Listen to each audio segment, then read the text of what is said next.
Welcome back, everyone. In today's video, I'm going to show you how to use Google Drive step by step, even if you're completely new to it. Google Drive is one of the easiest ways to store files online, create documents, organize folders, and share your work from anywhere. Whether you want to back up important files, upload documents from your computer, or collaborate with other people, Google Drive makes it simple.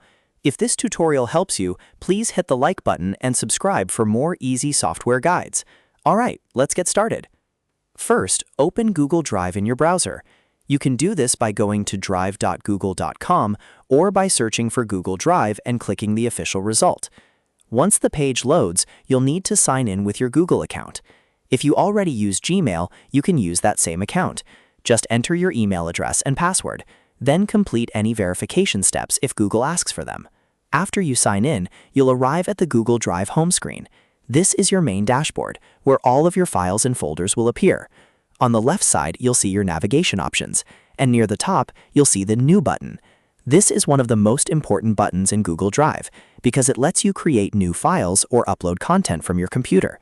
If you want to add files from your device, click the New button and choose File Upload.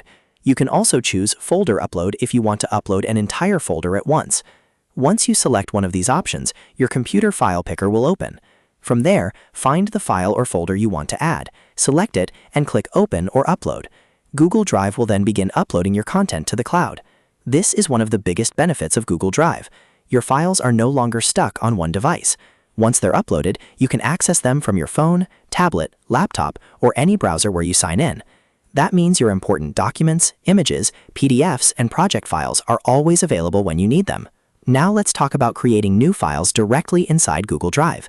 Click New again, and this time you'll see options like Google Docs, Google Sheets, and Google Slides. If you need to write a document, choose Google Docs. If you want to work with spreadsheets and numbers, choose Google Sheets. If you need to make a presentation, choose Google Slides. These tools work right inside Drive, so you do not need to download anything extra. Once your file opens, you can start typing, editing, and saving automatically. One of the best parts of Google Drive is that your work saves in real time, so you don't have to keep pressing save over and over. Everything is stored online as you work. If you want to open a file that is already in Drive, just double-click it. The file will open in a new tab or within the Drive interface, depending on the file type. From there, you can view it, edit it, or make changes if you have permission. If the file belongs to someone else, your access may be limited to viewing only, unless they share editing rights with you. Organization is another major part of using Google Drive effectively. If your drive starts filling up with lots of files, you can keep things neat by using folders. You can create a new folder by clicking New and selecting Folder. Give the folder a clear name, then start moving files into it. You can also right-click on any file or folder to rename it, move it, or delete it if you no longer need it. Right-clicking is especially useful because it gives you quick access to many actions. For example, if a file name is unclear, you can rename it right away. If you want to clean up your drive, you can move items into better folders.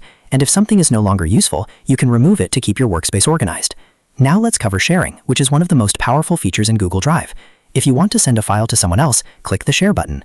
A sharing window will appear, and here you can enter the person's email address. You can also decide whether that person can view, comment, or edit the file. This is extremely helpful when working with teammates, classmates, clients, or family members. You can also create a shareable link if you want to send the file more quickly. Depending on your settings, anyone with the link may be able to open the file, or only specific people may have access.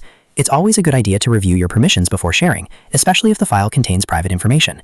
If you ever want to download a file from Google Drive back to your computer, you can usually right-click it and choose Download. This is useful when you need an offline copy or want to move a file into another program. Google Drive also supports a lot of common file types, so it works as both a storage tool and a simple file manager.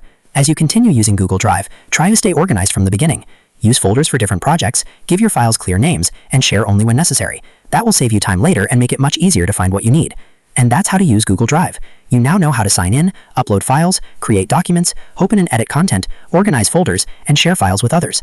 If this video helped you, please give it a like and subscribe for more simple step-by-step tutorials. Thanks for watching, and I'll see you in the next one.